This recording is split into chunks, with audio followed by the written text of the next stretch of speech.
Senhoras e senhores, bem-vindos para a nossa aula de Educação Física. Como vocês sabem, estamos trabalhando o tema de esportes de combate, temos lutas, né? Então nós damos continuidade, a aula passada falamos do boxe, falamos do jiu-jitsu, né? De vários estilos de luta, então lutas, nós distinguimos as presentes das Olimpíadas, as não presentes das Olimpíadas. Hoje é uma modalidade bastante difundida, bastante conhecida, também presente nos Jogos Olímpicos. Vocês bem sabem, já sabem como que funciona a dinâmica, né? Então você que realiza atividades lá pelo Classroom, clica lá no primeiro link, são 2 exercícios, realizou esses 2 exercícios, garantiu a sua presença na aula de hoje. E você que retira o material impresso, você que faz as atividades lá no caderno, acompanha as atividades pela TV, entre em contato com a sua escola, vê o dia certinho para retirar essas atividades e também devolver, né? Existem dias específicos para estar realizando toda essa dinâmica de retirada e devolução. Não é só retirar, né? Muito importante devolver as atividades, porque só assim os professores vão conseguir avaliar e atribuir a sua nota e as suas presenças. Então, como já adiantei a vocês, na aula de hoje temos aqui nessas 2 imagens um contexto que já representa, que já caracteriza bastante a modalidade, né? Que está representado aqui. Então, é uma modalidade que utiliza de armas, então já pode ver que tem um implemento a mais, já não é parecido com as outras modalidades que nós vimos, né? Que era apenas combate corpo a corpo, né? Aqui nós temos a presença de algo a mais, que são as armas. Então, existem 3 tipos distintos, 3 tipos diferentes de armas que nós vamos estar vendo mais à frente, né? Então, são 3 estilos, 3 armas utilizadas na modalidade, na luta de hoje, que é a esgrima. Então, já está retratado aqui para vocês como que ocorre esses duelos, né? Esses desafios, esses combates de esgrima. Nessas 2 animações aqui temos um toque, que caracterizaria a pontuação, né?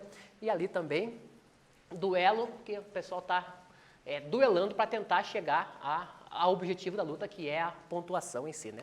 Então, como vocês bem sabem, já sabem como que funciona, né? Começamos no apanhado histórico e vamos evoluindo, juntamente com a luta evoluída, vamos evoluindo também até chegarmos na competição em si. Então, conta a história aqui da esgrima, que ela remota à pré-história, né? Quando o homem empregou pela primeira vez um pedaço de madeira para se defender ou atacar, garantindo assim a sua sobrevivência. Todavia, com o surgimento dos metais, foram criadas de fato as primeiras armas de combate, sendo inicialmente empregados por chefe de grupos ou tribos, né? Então, como está retratado aqui na imagem para vocês, né? Então, começa no início, o princípio, a questão de sobrevivência, mesmo assim como todas as outras lutas que tiveram sua origem lá juntamente com a humanidade, na pré-história, né? Assim como quando o homem surgiu, houve a necessidade de combate, havia essa necessidade de luta por sobrevivência, né? Então empunhou uma madeira ali, um galho em mãos, já caracterizou um movimento que é utilizado nos combates de espada, no combate de armas, né? Então aí com o passar do tempo, com a criação, a utilização dos metais, né? Então foram trocando esses materiais e melhorando, aperfeiçoando até chegarmos no material que nós utilizamos, que é utilizado hoje para a fabricação dessas armas, né? Então aqui retrata a situação de quem utilizava essas armas no início, né? Então, para os povos da antiguidade, o manuseio da espada era fundamental, tendo em vista também as constantes guerras e batalhas travadas. No Egito Antigo, por exemplo, as disputas com objetos que mais pareciam lanças serviam de comemoração para vitórias nas guerras. Naturalmente, as espadas evoluíram ao longo dos anos, tornando-se mais leves e mais fáceis de manusear. Com a invenção da pólvora, no entanto, reduziram a utilização das lâminas em batalhas, restando apenas no meio esportivo, né? Então aqui é natural, né? Então, conforme houve a criação das armas, havia esses duelos, né, esses combates entre as diversas civilizações para expandir território, né? As armas, as espadas, especificamente ali, foram utilizadas, né, como meio de duelo mesmo, né, para tentar vencer o adversário, vencer o inimigo ali de cidades ou de tribos adversárias, né? Então utilizou-se aí. Aí com o passar do tempo, com a invenção da pólvora, por exemplo, inventa-se a pólvora, cria-se armas de fogo, né? Então aí as espadas são deixadas de lado, porque aí você não precisava ter um contato tão perto, né, tão próximo, então você poderia estar atingindo o seu adversário mais à distância, né? Então não há necessidade de estar tão próximo como precisava nas espadas, né? Então com a invenção da pólvora, acaba um pouco a utilização das espadas, né, acaba utilizando-se mais armas de fogo. Mas as espadas ainda permaneceram, né, ali no meio esportivo e também como uma outra ferramenta além das armas, né? Então, caso falhasse a arma, precisasse de outra situação, utilizava-se a espada. Então a espada sempre esteve presente, mas aí com a invenção da pólvora, né, acabou se utilizando mais armas de fogo e a espada ficou mais para o lado esportivo. No século XV, os exércitos entre cavaleiros eram comuns, né, e utilizavam espada para os treinos. Contudo, foi somente no século XVII que surgiram as primeiras escolas de esgrima. As pistas eram desenhadas no chão, tendo sido criados novos golpes e escritos mais tratados, no caso as regras, né, que mudaram novamente a técnica de combate da esgrima. A posição de guarda passou a ser abordada e criou-se golpe à perna do adversário, bem como o uso da mão desarmada no combate, né? Então, aqui nós já entramos na parte de competição especificamente da esgrima, né? Então, utilizava-se desenho no chão, algo parecido, remete à ideia da pista que existe hoje, né? Então, era desenhado no chão. Inventaram-se mais golpes, foi criado, homologado regras, né? Porque aí você precisa que existam regras para que aconteça a competição, né? Então foi a partir ali do século XVII que surge essa ideia de competição mesmo dentro da esgrima. Aqui tem algumas imagens que retratam a utilização da esgrima no decorrer da história, né? Então foi utilizado bastante ali em situações de combate, foi utilizado até na matemática para precisar os golpes mesmo, né, com cálculo de velocidade, cálculo de ângulo para a aplicação desses golpes, né? Então tem todas as situações aqui que remetem à ideia da origem da esgrima. Bora para a nossa primeira atividade, então? Já falamos sobre a história da esgrima, temos a nossa primeira atividade que você pode estar realizando aí no seu caderno, como é um quiz, então é uma atividade objetiva, você também pode estar interagindo lá no aplicativo Aula Paraná. A pergunta fala o quê? Segundo registros, onde surgiram as primeiras escolas de esgrima com o objetivo esportivo? Letra A, Grécia, letra B, Roma, letra C, França ou letra D, Itália? Então, com o objetivo esportivo, onde surgiram as primeiras escolas de esgrima. Um tempinho para vocês lá e já voltamos.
Retornamos então, galera, com a correção do nosso quiz, do nosso exercício que tinha ficado aqui, que era o quê?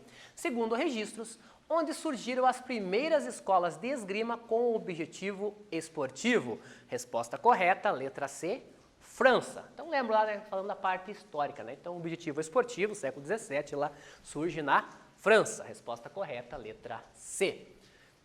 Então, dando continuidade, como nós já falamos, já estão cansados de ouvir, né? Mas vale sempre reforçar ali, né? Então, toda e qualquer modalidade esportiva, principalmente as presentes nas Olimpíadas, precisa do quê? Que as entidades do desporto a regulamentem, né? Então, são elas que vão fazer as regras, vão organizar as competições, para que, como existe, a comunidade é de nível mundial, né, precisa que todos os países falem a mesma língua, né? Então, senão não teria como ter uma Olimpíada, uma competição mundial, né? Então, é necessidade de que hajam essas regras. E para haver essas regras, as entidades do desporto vão criá-la, vão regulamentá-la, né? Então, temos aqui as situações. A esgrima, em 1896, estreou nas Olimpíadas. Em 1913, foi criada a Federação Internacional de Esgrima. Então, já podemos ver aqui uma pequena diferença, né, de 1896 até 1913. Então, nesse período, não existia uma federação internacional forte que regulamentasse a esgrima. Então, ficou ali situação de uma outra entidade cuidando da esgrima, cuidava de outras modalidades. Mas como viu que a esgrima era forte, né, então em 1913 cria a Federação Internacional de Esgrima, que é a FIA, International Fencing Federation, que vai regulamentar a esgrima e, juntamente com o COI, organizar a competição de esgrima nas Olimpíadas.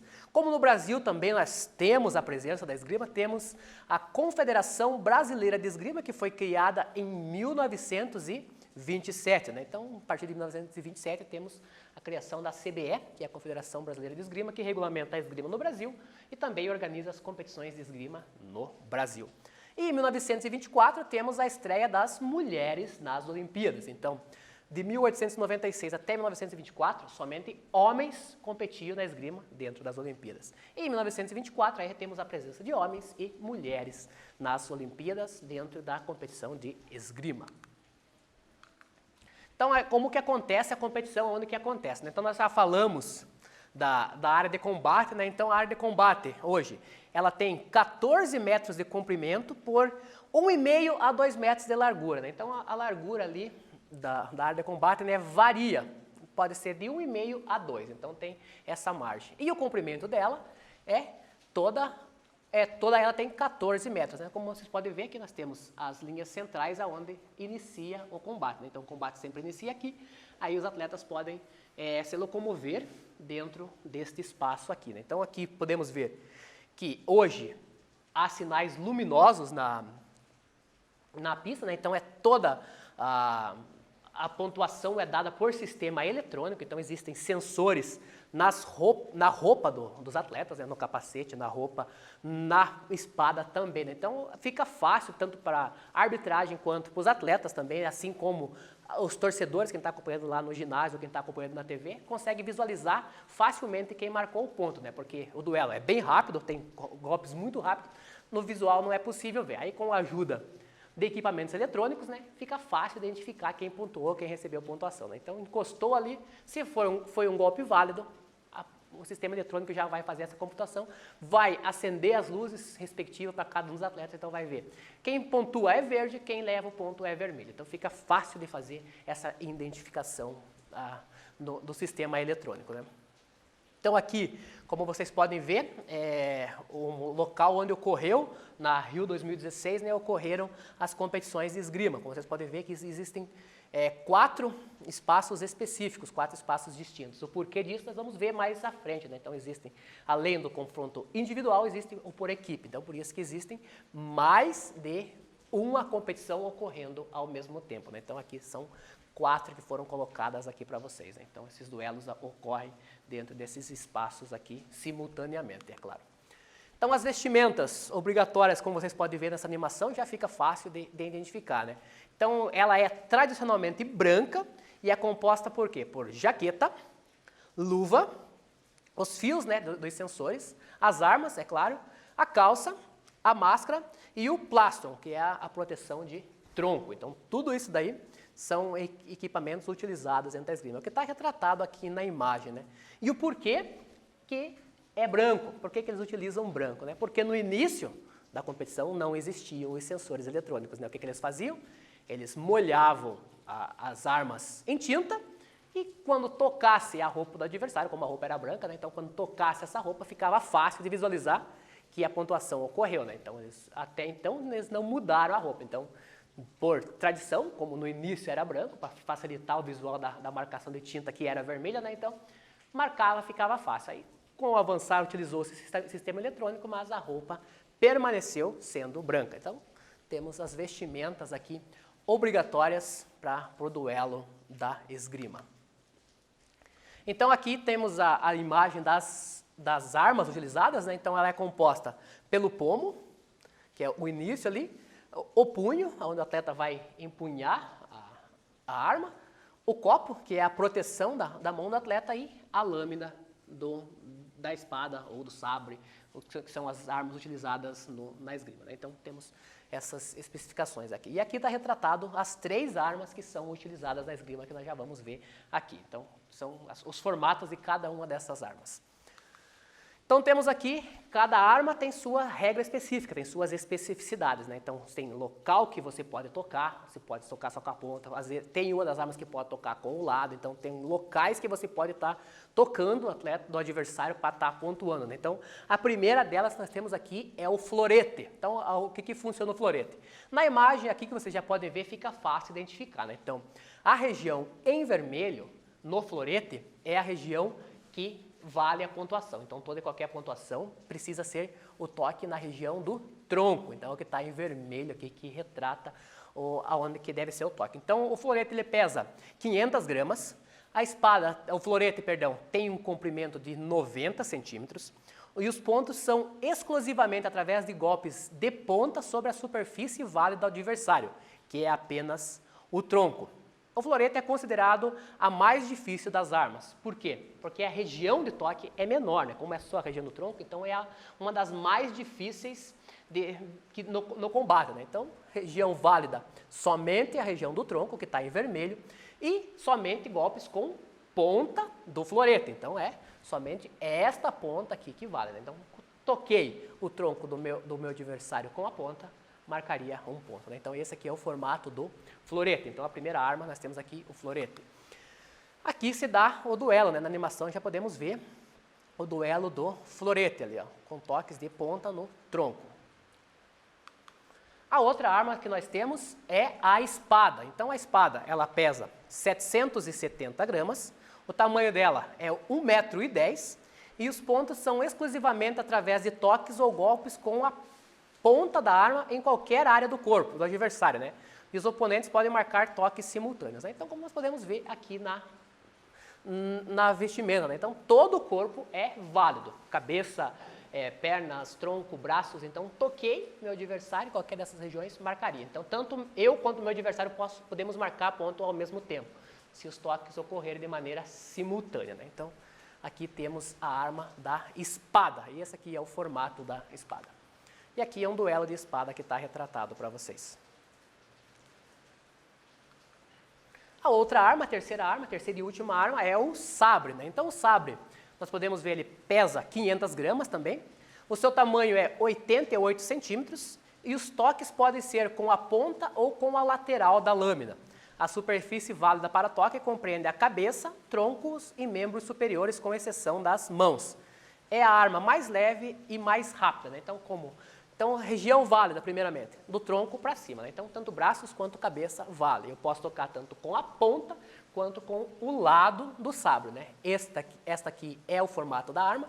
Então, ponta e lado vale ponto. Está retratado aqui para vocês. Então, essa é a região válida. Também é considerada a arma mais leve. Por ser mais leve, também é a mais rápida, né? E aqui tem a situação de combate para vocês. Então, pode ver que o golpe é muito rápido. Às vezes não tem visual nem aonde que tocou, né? Então, só podemos ver pela gesticulação aqui da marcação da pontuação mesmo no sistema eletrônico. Então, as formas de disputa, como que funciona, né? Então, nós vimos lá, cada arma tem suas especificidades, mas a disputa é a mesma. Então, são 3 tempos de 3 minutos, o duelo dura 3 tempos de 3 minutos. Quem fizer 15 pontos primeiro, vence o duelo. E em caso de empate, há a prorrogação de 1 minuto, sendo que quem pontuar antes vence. Então fica fácil, né? 3 tempos de 3 minutos, há intervalo entre esses tempos, né? Quem fizer 15 pontos desse duelo primeiro, acaba vencendo, né? Então cada toque vale 1 ponto, quem fizer os 15 primeiro, vence. Se houver empate ao final dos 3 tempos de 3 minutos, prorrogação de 1 minuto. Bem tranquilo também essa situação, né? É o que aconteceu aqui, situação de empate, então estava ocorreu um toque, já podemos ver que a atleta italiana acabou vencendo esse duelo que está retratado na imagem. Então fica aqui colocado para vocês as formas de disputa. Espada e sabre, em equipes e individual, então cada equipe tem 3 atletas que duelam entre si, então quem vencer 2 leva. Então, na espada e sabre, as disputas são por equipe e individual. E no florete, somente combate individual. Fica fácil, né? Espada, sabre, individual e equipe. Florete, individual. As equipes são 3 atletas, por isso as 4 pistas, né, que vão duelar ao mesmo tempo. Quem vencer 2, sagra-se campeão, aquela equipe é campeã, né? E as disputas são em formato de eliminatória. Geralmente, quem vence continua, quem perde está fora. Tranquilo, né? Fica fácil essa assimilação aqui. Bora para a nossa atividade, então? Mais uma atividade da aula de hoje que vai estar aprofundando ainda mais o conhecimento. Então, quais são as armas utilizadas nos duelos de esgrima? Atividade descritiva, já já voltamos com a correção.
Voltando, galera, então, com a correção da atividade, que são as armas utilizadas no duelos de esgrima. Lembram quantas armas são? São 3 armas, né? Quais são elas? Então temos espada, sabre e florete. Então são as 3 armas utilizadas na esgrima. Espada, sabre e florete. Mais um exercício descritivo também, continua nas suas anotações lá. Como é a forma de disputa da esgrima? Um tempinho para vocês lá e já já voltamos.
Voltamos então, galera, com a correção do nosso exercício, que são as formas de disputa da esgrima.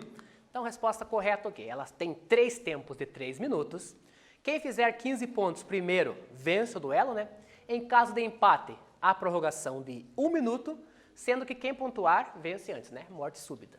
Espada e sabre são disputadas individual e por equipe, e o florete somente individual, né? Então, mesmo individual por equipe, a duração é o mesmo, né? Então, 3 tempos de 3 minutos.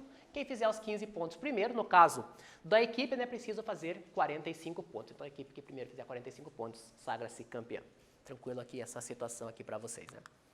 Aqui tem as imagens que retratam os duelos de esgrima, né, que fica fácil o visual para vocês, então também os toques.